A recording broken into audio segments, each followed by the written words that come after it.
una de estas cosas como principio, ¿verdad? Entonces, vemos estas características, las cuales deben de reunir, ¿verdad?, en una situación sociable, todo hombre, dentro y fuera de la iglesia, ¿verdad? Añadiendo a esto un poco más, bueno, que el hombre también, ¿verdad?, sepa conducir, aconsejar a sus hijos, sea un ejemplo. Parte de esto hemos estado viendo, ¿verdad?, la situación de ejemplo en las clases y que funciona, ¿verdad?, y que Dios le da un uso al ejemplo de una manera tan radical que lleva a convencer. Por eso es muy importante. La Biblia también menciona, ¿verdad?, y la sociedad también menciona, y creo que todos los que son padres de familia concordarán en esta característica final, que deben de ser proveedores, ¿verdad? Deben de alimentar a su familia. Decía un escritor, ¿qué es lo que hace a un hombre? Bueno, que alimente su familia. La palabra en Timoteo, ¿verdad?, o en la epístola del apóstol Pablo a Timoteo no descarta esto, dice que aquel que no provee para los suyos, y mayormente los de su casa, es peor que un incrédulo. Así que todas estas características y enunciados que acabo de mencionar, aunque son socialmente exigencias, ¿verdad? Usted sabe que cuando un esposo o bueno, un matrimonio, hombre y mujer, ¿verdad?, hacen un casamiento, usted sabe que hay una serie de reglamentos legales, ¿verdad?, que se conoce como una situación de boda civil. Y también tenemos el aspecto, ¿verdad?, espiritual, donde se hacen votos, se hacen compromisos, ¿verdad?, a favor de la esposa y la esposa a favor del esposo, de contribuir a la unidad. Y al final vamos a hablar solamente una breve reseña en cuanto a la unidad, porque es necesaria, porque Dios necesita la unidad principalmente en las familias para la construcción de una iglesia. Entonces, regresando al punto, ¿verdad?, de introducción, podríamos declarar que las cosas o las características que la gente socialmente, incluyéndonos a nosotros, exige a los padres, ¿verdad?, hombres de hogar. Bueno, sabemos nosotros que todas las obras legales que están instituidas y que forman parte de la sociedad como leyes o normativas, formas éticas, están puestas por Dios. Nosotros lo comprendemos así, ¿verdad? ¿Para qué? Para que haya un orden. Y vamos a hablar un poco de este orden que Dios establece. Ahora, por lo regular, cuando nosotros leemos la Biblia y cuando yo participo en la clase, les digo, yo puedo constatar personalmente, y los que somos lectores de la Biblia comprendemos que la Biblia tiene sus respuestas a inquietudes, a cosas que nosotros tenemos duda, a cosas que la gente se puede acercar, ¿verdad?, con diferentes situaciones que necesitan respuesta pronta. Bueno, este libro conocemos que tiene las respuestas para nuestras vidas y que si nosotros las ejercemos, ¿verdad?, tenemos vida en abundancia. Pero hay una situación que usted entenderá, que cuando usted lee la Biblia, todo lector, yo por lo regular en la clase les digo, cuando vengan situaciones de diálogos, hay que prestar atención porque ahí se da una conversación entre Dios y el hombre, de acuerdo al relato o la situación que se esté leyendo en la Biblia. La Biblia tiene respuestas, acabo de decirlo hace un momento, pero también encuentro que la Biblia, en su escritura, en su forma, en su redacción, en su manifestación, contiene preguntas. Cuando hace la Biblia una pregunta, a mi ver, es una comunicación con el lector, de parte de la Sagrada Escritura, con el que está leyendo. Vamos a encontrar una situación en Proverbios capítulo 20, verso 6, que me parece interesante. Y la tomé como referencia, ¿verdad? No es el texto, ¿verdad?, es central, pero para comenzar esta breve lección, ¿verdad?, vamos a tomar como referencia este versículo. Capítulo 20 de Proverbios, verso 6. Vamos a encontrar dos cosas en este versículo. Una es un planteamiento y dos, una pregunta. Sí, verso 6.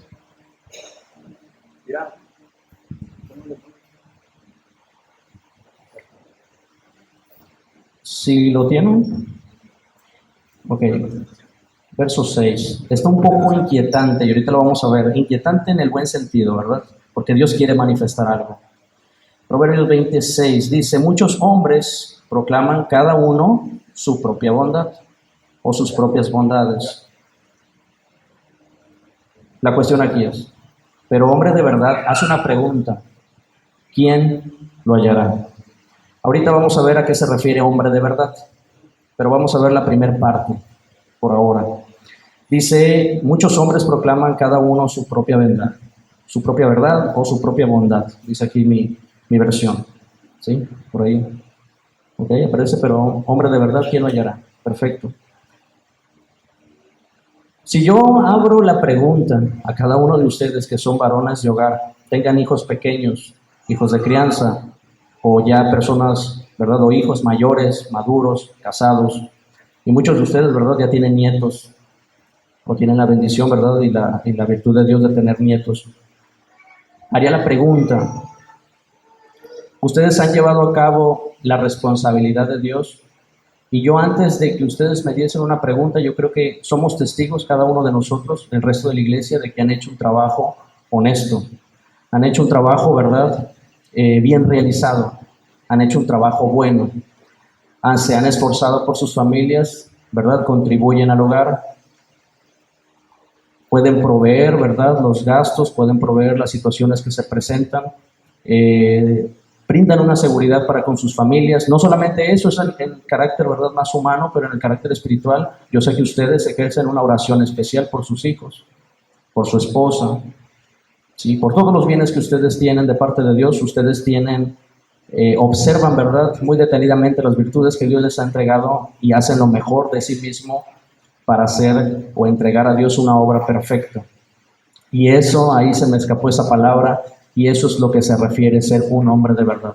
Pero, decía hace un momento, en el verso 6, la primera parte, dice, cada uno de los hombres, muchos hombres proclaman cada uno su propia verdad. Es decir, cada uno de los varones de hogar pueden asegurar, brindar protección, salvaguardar su familia, ser responsables, eh, brindar apoyo a sus hijos, aconsejarlos, guiarlos, corregirlos, que también es necesario, conducirlos en el camino de Dios. Estoy hablando, ¿verdad?, a la iglesia.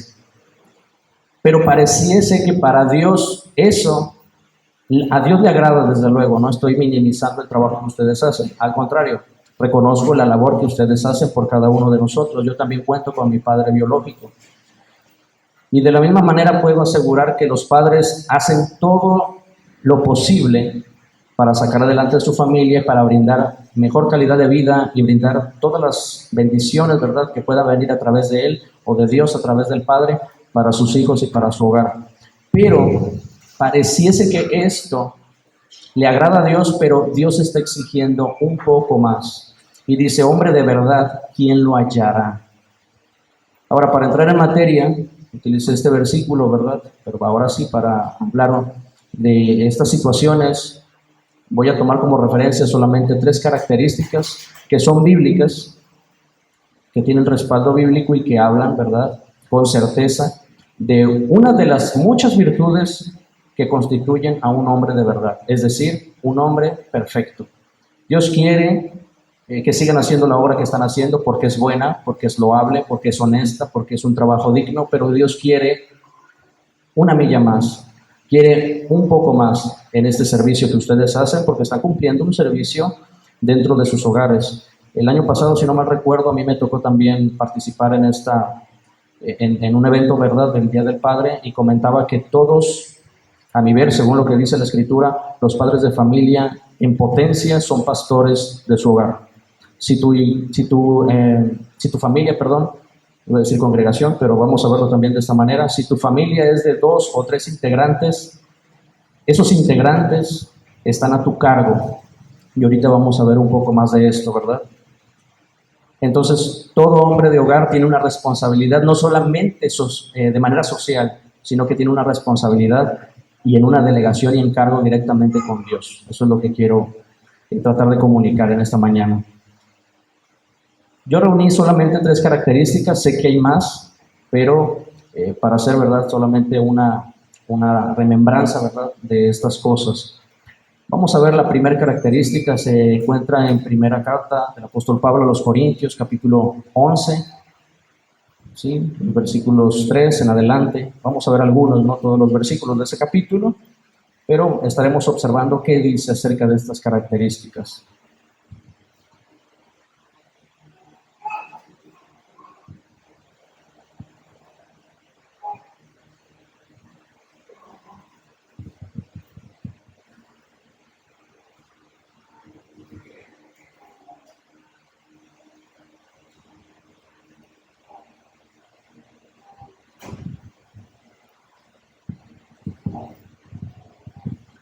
Bien, Primera de Corintios, capítulo 11, verso 3.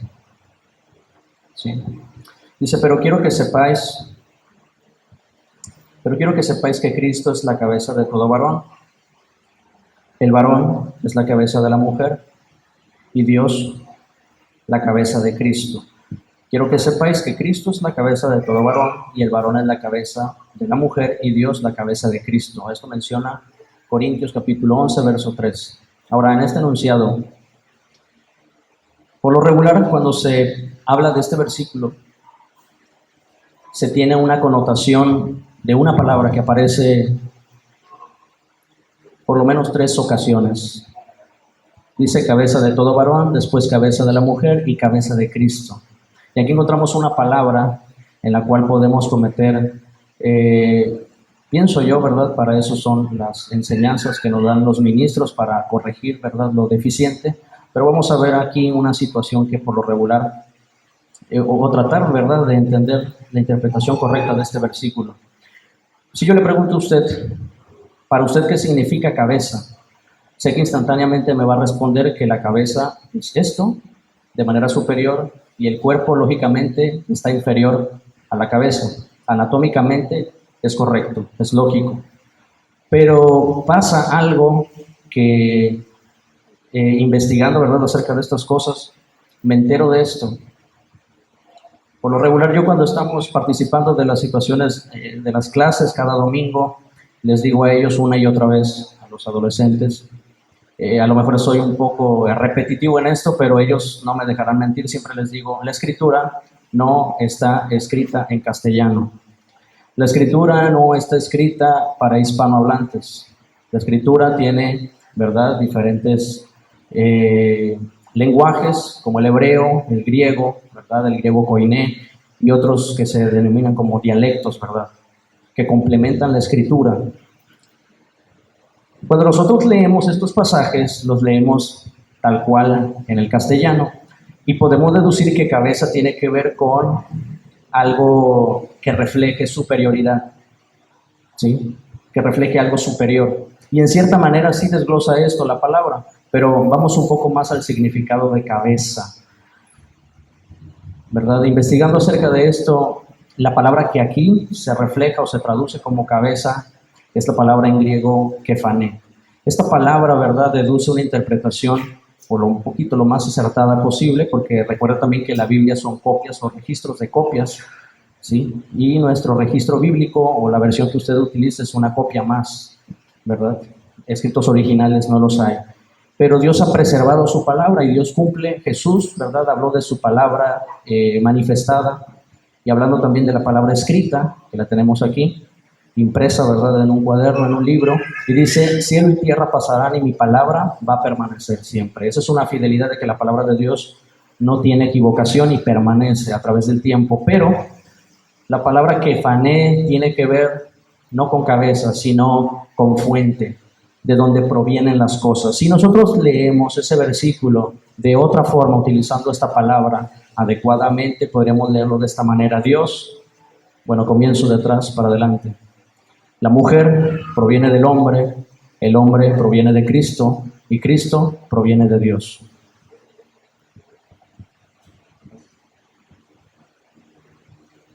No sé si me expliqué en esta situación, ¿sí? En cuanto a la fuente.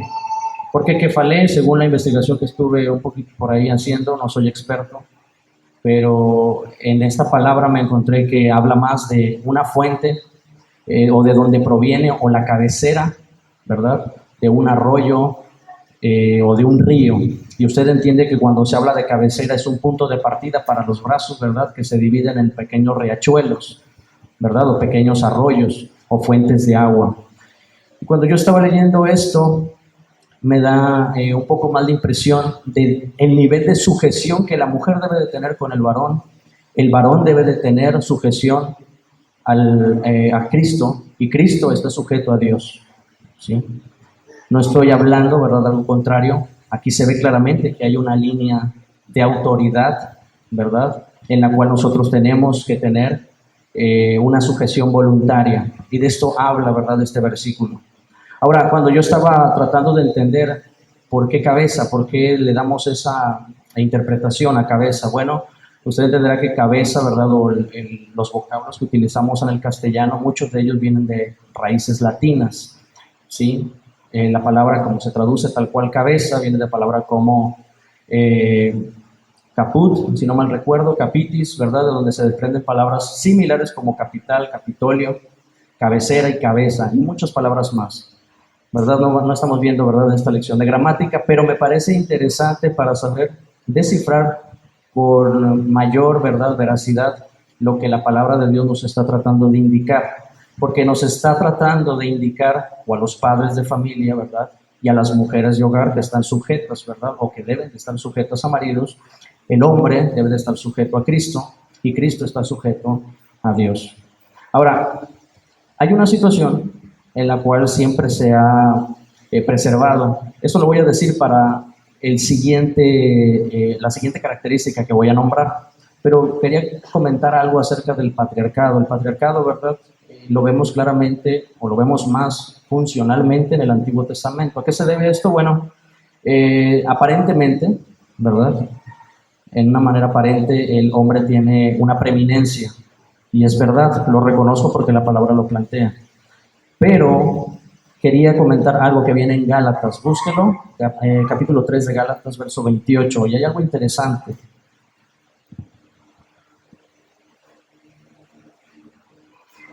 Para dejar claro esto. ¿Por qué? Por la siguiente característica que voy a nombrar. Gálatas 3:28.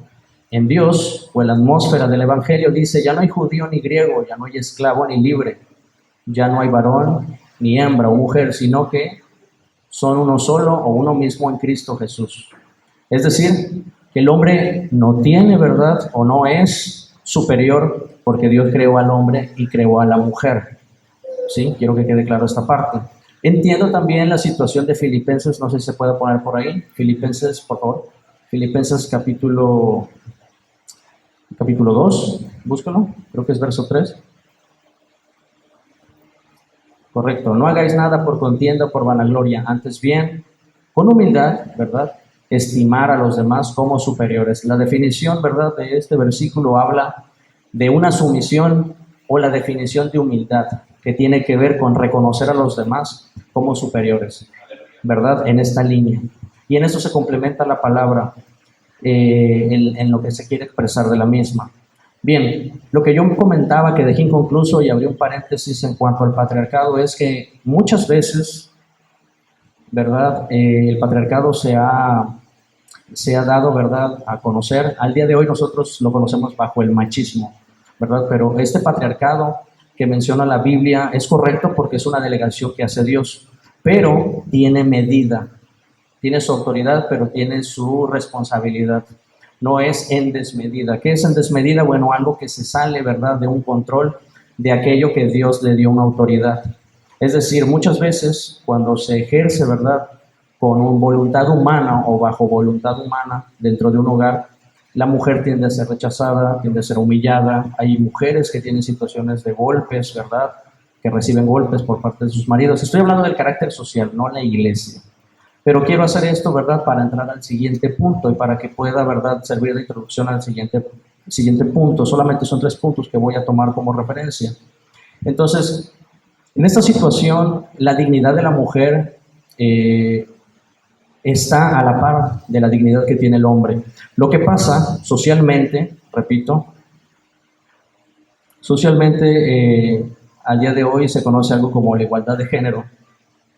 Estas situaciones se han dado socialmente, ¿verdad?, entre comillas, para recalcar o que no se pierda la dignidad de la mujer frente al hombre. Y hasta cierto punto hay una competición. Yo recuerdo cuando estaba en la universidad, tuve unos maestros que considero eran expertos en el tema y hablaban de sociología y hablaban de estos comportamientos sociales. Me interesó mucho esto. Y la raíz, ¿verdad?, de todos estos movimientos, desde luego, es la impiedad. Nosotros lo conocemos porque lo leemos en la palabra. Pero estas manifestaciones o estos cambios de mentalidad, estos conceptos sociales, aparentemente tienen o hacen o crean o pueden crear una revolución honesta y que contribuya, ¿verdad?, a algo bueno socialmente. Pero más de esto, ¿verdad?, se lleva una competición. Y la Biblia establece que lo que hace la mujer es establecido para la mujer y lo que le hace el hombre es establecido para el hombre.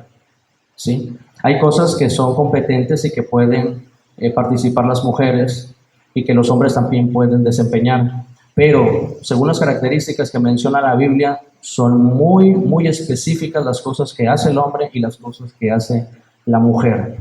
¿Sí? El hombre, según los estudios que se hacen, en cuanto a cualidades, emociones, psicología, ¿verdad? Se sabe que la mujer tiende a ser más humanista, más emotiva, más emocional. Le mueven otros intereses completamente diferentes a los del hombre. La mujer tiende a preservar, ¿verdad?, más el cuidado de los hijos, por lo regular. No el 100%, pero podríamos hablar del 90% de cuando hay separación de papá y mamá. Casi siempre, ¿verdad? Y hay leyes que apoyan esto, que por lo regular se ofrece, ¿verdad?, que los niños se vayan con las madres. Entonces, estas situaciones hacen que la mujer drásticamente sea muy diferente al hombre. Eso es lo que quiero plantear. Pero la situación del hombre, usted sabe, padres de familia, ustedes, yo sé que ejercen un carácter, basan su comportamiento en un carácter, porque Dios les ha dado un carácter, ¿verdad?, tanto humano y como espiritual, para sobrellevar las eventualidades que se presentan para su familia. Les ha dotado, ¿verdad?, de características intelectuales. Una característica que es muy notable en el hombre, pues es su vigor, su fuerza. Entonces ahí vemos, ¿verdad?, cambios inclusive naturalmente puestos por Dios y que no pueden ser cambiados, que tienen que ser respetados. ¿Sí?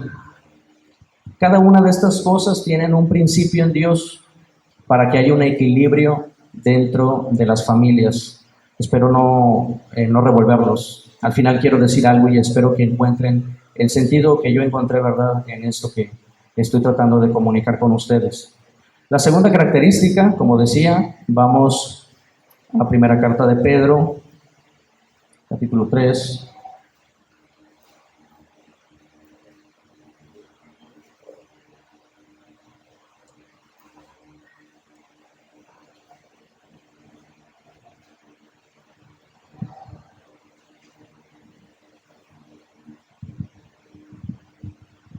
Acuérdense que tomamos como referencia Proverbios 26, que dice: todo hombre manifiesta a sí mismo, o muchos hombres manifiestan cada uno su propia verdad o su propia bondad, que es bueno, pero Dios pide excelencia, pide perfección. Hombre de verdad, ¿quién lo hallará? Cuando se predica para las mujeres, por lo regular se utiliza, ¿verdad?, una situación muy semejante, que dice una comparativa entre las piedras preciosas y las virtudes de una mujer. Creo que todos enfatizamos en eso, ¿verdad? Lo ha escuchado más de alguna vez. Y vemos en Proverbios que esto no lo descarta también para el hombre, o la figura, ¿verdad?, del hombre como varón de hogar. Bien, capítulo 3 de Pedro, no les dije versículo, ¿verdad? Verso 7. Primera carta de Pedro, capítulo 3, verso 7. Dios no descarta nada, ¿sí? Yo sé que son principios que ustedes hacen. Lo que estoy haciendo solamente es contribuir, volver a repetir, porque yo sé que ustedes lo hacen.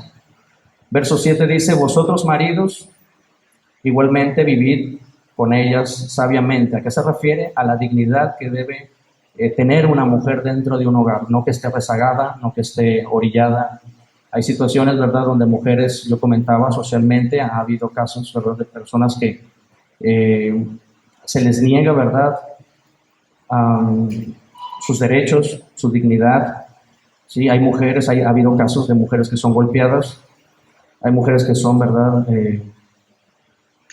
pues son minimizadas, podríamos desglosarlo en una sola palabra.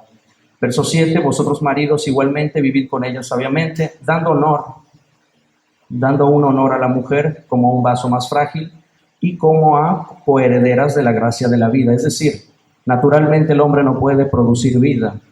La mujer está diseñada por Dios para formar, ¿verdad?, en un vientre la vida. Algo que se me pasaba del punto anterior y ahorita pasó por mi cabeza, es que el sentido de kefalé, me quedé con esa palabra, solamente no lo busqué. Tú lo puedes poner, por favor. Pasó por mi mente y no lo comenté. para que quede un poquito más entendible. Primera carta a los Corintios, no sé si puedes poner el verso 8 y el 9 del capítulo 11, por favor. Dice aquí, porque el varón no procede de la mujer, sino la mujer del varón, de lo que le hablaba a usted de la palabra kefalé, como fuente o de dónde proviene. Aquí nos da, verdad, una ilustración al verso, es el verso 8, me parece. El verso 8 dice, porque el varón no procede de la mujer, sino la mujer, proviene o procede o tiene su origen en el varón. Verso 9, ¿lo puedes poner? Gracias. Y tampoco el varón fue creado por causa de la mujer, lo repite una vez más, sino la mujer fue creada o fue hecha del varón. La situación que pasaba por mi cabeza y que no mencioné, perdón, en Génesis, ¿verdad? En el libro del principio, nosotros conocemos esta situación en la cual el hombre se constituye solo por Dios como una creación, ¿verdad? Absoluta y autónoma, pero a Dios le parece bien crear a la mujer y da un refuerzo a la palabra kefalé que le decía en cuanto a ser, de dónde proviene, ¿verdad? Y en esta línea, ¿verdad? Desde luego se está hablando de autoridad porque se menciona a Jesucristo, y si nosotros escrituralmente lo podemos observar así, Jesucristo tiene señorío, y el señorío es autoridad, ¿verdad? Y los que están debajo de ese señorío tienen subordinación. Entonces, ese es el punto que se me pasó decir. Volvemos a Primera de Pedro, capítulo 3. Gracias, Philip.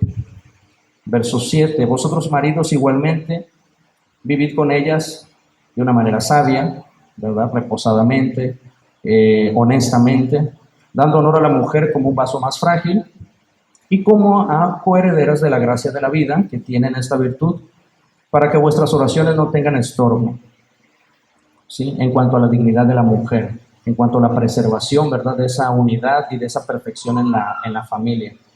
Hay un versículo que usted ya nada más tan solo ver el capítulo 3 sabe que lo voy a mencionar. ¿Sí? En el capítulo 3, verso 1, no lo busquen, nada más hago referencia a la parte más importante. Habla ahí de conducta. Yo sé que es un verso que ustedes lo van a asimilar tal cual. Dice, lo voy a leer. El capítulo 3, nos regresamos nada más al verso 1. Dice, asimismo vosotras mujeres, estad sujetas a vuestros maridos para que también los que no creen la palabra sean ganados sin palabra por la conducta de los esposos. Pero voy a recoger de todo esto que acabo de leer, del verso 1, voy a recoger la palabra conducta. Y es parte de lo que nosotros hemos estado viendo en clase en cuanto a la conducta. Es muy fácil deducir o hacer un ejemplo con mucha similitud de una familia honesta. Pero estamos recalcando que la familia que es fundada en Cristo Jesús, los padres que son cristianos y los hogares que son cristianos necesitan vivir con honestidad, ¿sí? Tienen que tener las virtudes de Dios y tienen que reflejar, a más de eso, no solamente las virtudes y gozarse en ellas, sino que tienen que ser transmitibles, tienen que ser observadas por los demás a tal grado que toda la sociedad pueda encontrar en nosotros una directriz, que en nosotros o en las familias, ¿verdad?, que se constituyen, puede encontrar la sociedad verdaderas familias, con honestidad, con integridad, con espiritualidad, haciendo lo que se predica, ¿verdad?, y realizando estas cosas. ¿Por qué? Porque así se glorifica a Dios por medio de las obras correctas, loables, dignas que se hagan. Y Dios está interesado en la familia. Esta es la labor que el hombre, que repito, no es algo nuevo, yo sé que esto ustedes lo conocen, inclusive mejor que yo, porque ustedes ya tienen a su cargo una familia, viven y duermen, están, ¿verdad?, 24/7 con una esposa y conocen verdaderamente las necesidades de su esposa, de su cónyuge. Entonces solamente es como un recordatorio. Entonces, la situación de cada hombre debe de amar, sabe o debe de cumplir, ¿verdad?, aquella situación de la mujer. La mujer muchas veces necesita ser escuchada, la mujer necesita ser apreciada. Un psicólogo una ocasión me comentaba, la mujer le gusta sentirse protegida por el varón. Es algo que le atrae, ¿verdad? Es algo que el hombre puede contribuir en eso, en una relación, y la mujer, ¿verdad?, se siente satisfecha, se siente protegida. Entonces, todas estas cosas Dios nos las descarta también dentro del carácter, o de las características que deben de reunir los varones, ¿verdad?, o los padres de familia. Vamos a una última situación, ¿verdad? Para terminar esto. Primera carta a Timoteo.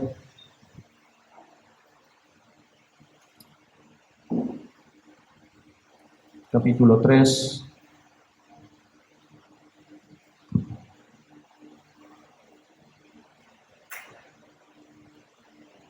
Solamente el 4 y 5. Yo sé que usted también ya conoce este capítulo, pero solamente dos cositas.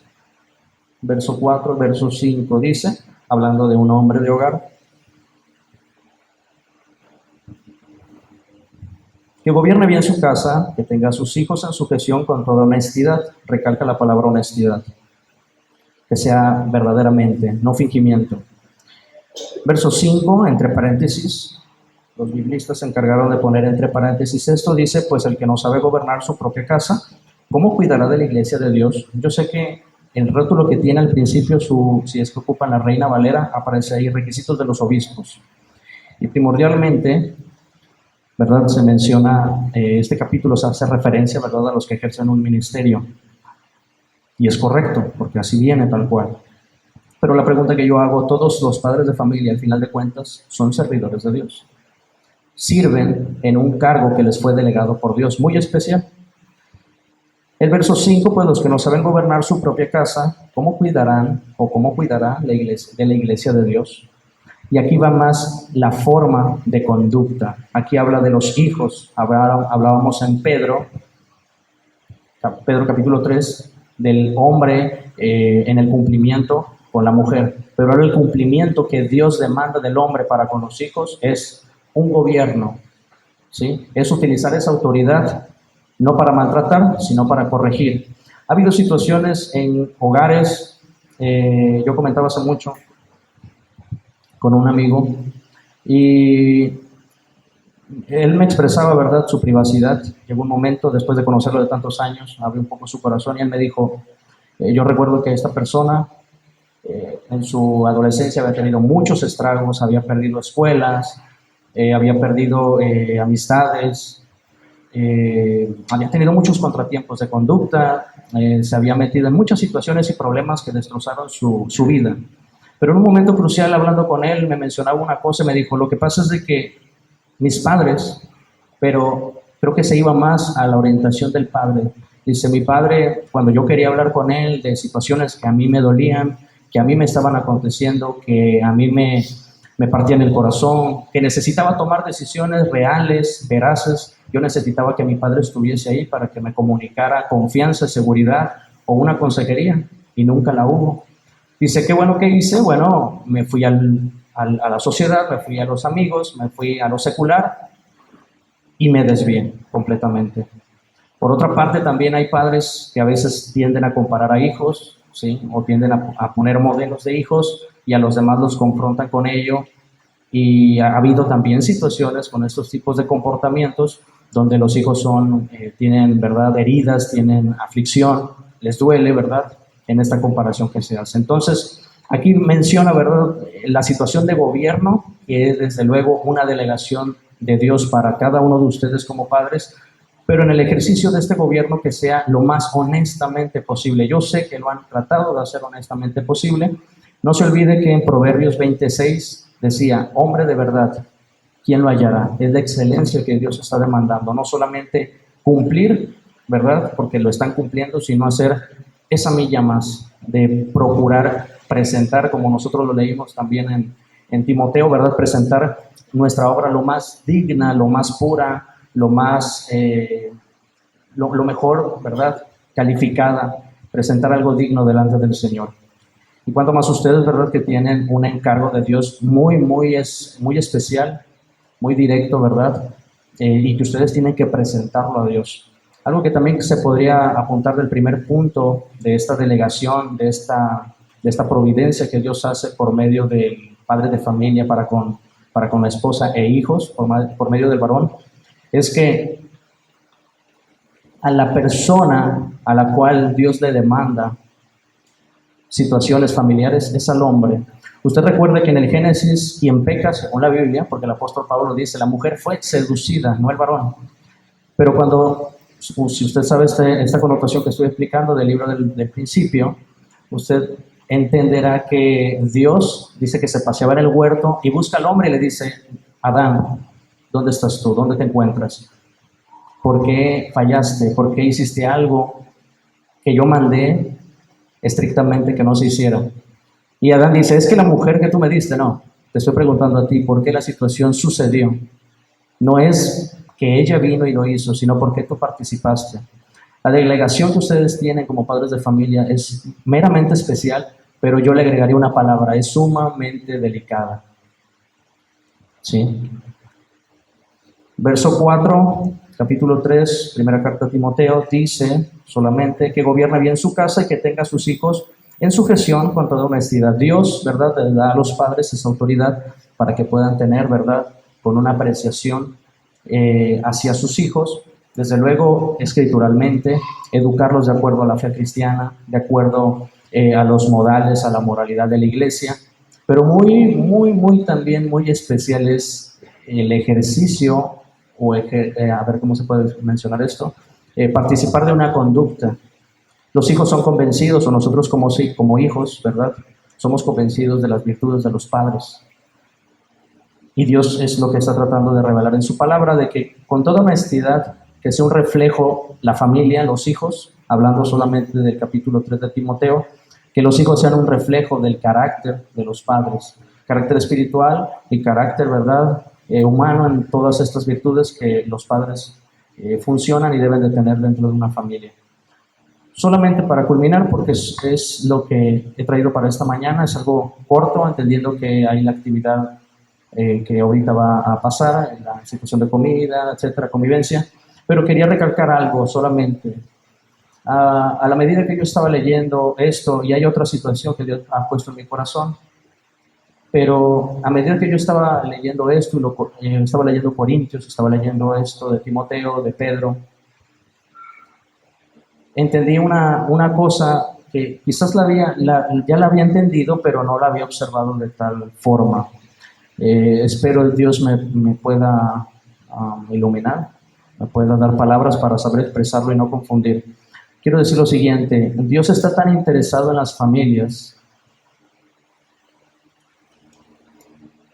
que Dios quiere que, iniciando por los padres, las familias tengan unidad. A ver si lo puedo reflejar de otra manera. Por lo regular en la iglesia se nos pide, según la Biblia, Dios quiere que la iglesia funcione en unidad. Voy a utilizar dos palabras nada más, y espero no sean confusas: macroentidad y microentidad. Nosotros aquí, ¿cuántas familias somos? 10, 15, 20, no sé cuántas somos. Vamos a suponer que somos 15 familias y cada familia está integrada por 3 o 4 integrantes. Si estas familias socialmente son microentidades, no funcionan en unidad desde el núcleo familiar, no es posible o no será posible unificar 15 familias en una congregación llamada Dios Viviente, calle Segunda, número 409, Colonia Benito Juárez, hablando de esta iglesia. Y esto no nada más es para aquí, estoy hablando de todas las iglesias, pero para traer el ejemplo, ¿verdad?, en donde nosotros funcionamos semana tras semana, estamos a cargo de ministerios, estamos funcionando, ¿verdad?, espiritualmente. Entonces, por eso me evoco aquí. Si la unidad de la iglesia que Dios exige no se cumple desde el núcleo familiar, difícilmente se cumplirá en la unidad dentro de este colectivo eclesiástico. Por eso Dios está tan interesado que el hombre sepa. Yo mencioné 3 características súper básicas que hay en cantidad, ¿verdad? Si bosquejamos la Biblia correctamente y ampliamente, hay más características que deberían, ¿verdad? Así como los padres, también las características como hijos, las características de la mujer, y todos contribuimos a la unidad de un núcleo familiar. No sé si me explico en este sentido. Entonces, Dios está tan interesado que las familias en el núcleo familiar, en la microentidad que forma una unidad en familia, funcione bien. Para que en la macroentidad que somos todas las familias reunidas aquí presentes y las que hacen falta, funcionen en unidad. Yo he entendido esto, gracias a Dios, porque hace mucho tiempo, ya tiene tiempo, leíamos el libro de los Hechos, y nos volvíamos a contagiar de todas estas vivencias de los apóstoles. Y hay algo que me llama mucho la atención, que no solamente es el rompimiento de brecha del Espíritu Santo, descrito en el capítulo 2 del libro de los Hechos, sino la permanencia en unidad, porque dice el capítulo 4 que todos permanecían unánimes, teniendo un solo corazón o tenían como un solo corazón y funcionaban de una sola alma. Es decir, tenían todas las cosas en común, no había diferencias en estas primeras iglesias. Es importante el espíritu que se dio en Hechos capítulo 2, pero es importante también la unidad que da una provisión, ¿verdad?, como fruto del Espíritu Santo. Añadido a esto, nosotros en clase también leíamos Corintios, ¿verdad?, capítulo 1, verso 10, lo tomamos como texto base según lo que recuerdo, ¿cierto? Y decía algo así, que tengamos un mismo sentir, un mismo hablar, una unidad perfecta. Entonces, leyendo estas cosas, vino a mi mente más esa situación de unidad que Dios quiere que empezando por los padres, en esa delegación y encargo muy privilegiado que les entrega en sus manos a cada uno de ustedes, empezando por ese principio, que guarden la unidad.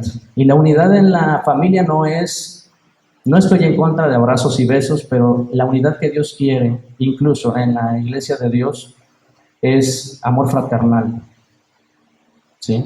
Un amor que no es de acuerdo a emociones, porque el amor emocional, cuando nos defraudan, nos herimos. Y si nos vamos más allá, entonces tenemos rencores, hay divisiones, y esto se menciona también en primera carta a los Corintios, capítulo 1, verso 10. ¿Sí? Cismas aparece la palabra, o schismata en griego, que son cismas, que son cosas que no permiten la unidad. Si la unidad es de Dios y está en la atmósfera celestial, la división simplemente es donde está, ¿verdad?, el maligno. No hay algo bueno, según lo que dice Santiago, donde hay toda obra perversa y donde hay envidias y divisiones, es obra del maligno. No lo podemos catalogar de otra forma. Y eso no debe de existir en la iglesia, pero resumido a esto, no debe de existir en la entidad llamada familia. Sí, es lo que he podido complementar en esta mañana. Espero que sea, ¿verdad?, beneficioso para cada uno de ustedes, reconociendo el labor, reconociendo el trabajo, el ahínco, la vehemencia, ¿verdad?, el honor que deban tener cada uno de ustedes, porque yo sé que quizás yo pueda ignorar qué tantas cosas ustedes han hecho, derramar lágrimas, estar en oración, trabajar 3, 4, 5 turnos, todo a favor de la familia. Y eso es un trabajo que se debe de reconocer, que se debe de recalcar, ¿verdad?, porque es algo bueno. Pero la observancia de la Biblia nos lleva, o los lleva a ustedes en este caso, a ser padres no solamente buenos, sino perfectos, ¿verdad? Y en ese camino estamos todos, en ese camino de perfección. Las demandas de Dios, ¿verdad?, están ahí, y pues no debemos, ¿verdad?, dejarlas pasar, sino ver qué es lo que Dios está pidiendo para poder agradar a Dios. Yo siempre digo, matamos 2 pájaros de un tiro, agradamos a quien nos llamó, ¿verdad?, al servicio, que es Dios, agradamos a Dios y convencemos con nuestra conducta y con el Evangelio a los de afuera, que ese es el objetivo de Dios, ser embajadores de Dios. Y Dios quiere ministrar, padre de familia, por último, a través de tu vida, para con tu familia y convencer a los que están allá afuera por la conducta. Entonces, por mi parte es todo. No sé si hermana va a pasar. ¿Correcto? Dios les bendiga a cada uno de ustedes. Bendiciones eternas que solamente Dios puede dar. Una bendición especial para cada uno de ustedes, jefes de hogar, y que sigan adelante. Dios les bendiga.